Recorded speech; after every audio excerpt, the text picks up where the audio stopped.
नमस्कार दोस्तों, आज मैं आपको लेकर चल रहा हूं एक ऐसी जगह पर जहां चट्टानों में छिपी है हजारों साल पुरानी सभ्यता, जहां हर पत्थर अपने भीतर ज्ञान, शांति और ध्यान का इतिहास समेटे बैठा है। हम बात कर रहे हैं एलोरा की बौद्ध गुफाओं की। एलोरा में कुल 34 गुफाएं हैं, लेकिन इनमें से पहली 12 गुफाएं बौद्ध धर्म को समर्पित हैं। इनका निर्माण 5वीं से 8वीं शताब्दी के बीच हुआ। ये गुफाएं सिर्फ पत्थर नहीं, ये भिक्षुओं की साधना, तपस्या और समर्पण की कहानी है। उस समय मशीनें नहीं थी, बस मानव श्रम और श्रद्धा थी। फिर भी पूरा पहाड़ काटकर इतनी अद्भुत गुफाएं बनाई गईं। सबसे प्रसिद्ध गुफा है गुफा संख्या 10।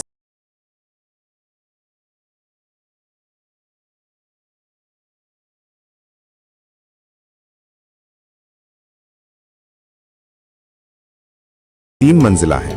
इनमें ध्यान कक्ष, सभा स्थल और रहने के कमरे हैं। यहाँ रहने वाले भिक्षु शिक्षा देते थे, ध्यान करते थे और पूरी जिंदगी अध्यात्म को समर्पित करते थे। एलोरा की बौद्ध गुफाएं नक्काशी की मिसाल हैं। बुद्ध की मूर्तियां, बोधिसत्वों की आकृतियां और वज्रयान काल के कई पवित्र प्रतीक दीवारों पर इतने सुंदर ढंग से उकेरे गए हैं कि लगता है जैसे पत्थर में प्राण बस गए हों। हर आकृति में शांति, करुणा और ज्ञान का संदेश छिपा है। एलोरा की सबसे बड़ी खूबी यह है कि यहाँ बौद्ध, हिंदू और जैन तीनों धर्मों की गुफाएं एक ही पहाड़ में बनाई गई हैं। ये इस बात का प्रतीक है कि भारत में धर्म कभी दीवारें नहीं बनाता, बल्कि एकता और सम्मान की राह दिखाता है। दोस्तों, एलोरा की बौद्ध गुफाएं केवल कला नहीं, ये एक आध्यात्मिक ऊर्जा से भरा स्थल है। कहा जाता है कि यहाँ भिक्षु वर्षों तक निरंतर ध्यान करते थे और इस स्थान में एक शांत, दिव्य कंपन आज भी महसूस होता है। जब आप गुफा 10 में बुद्ध की प्रतिमा के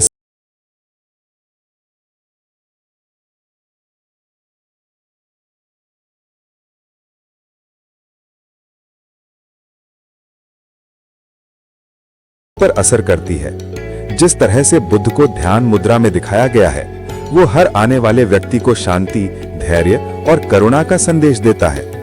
बहुत से लोग कहते हैं कि इन गुफाओं में एक अदृश्य शक्ति महसूस होती है, मानो सदियों की साधना आज भी हवा में मौजूद हो, मानो भगवान बुद्ध की उपस्थिति आज भी यहाँ जीवित है।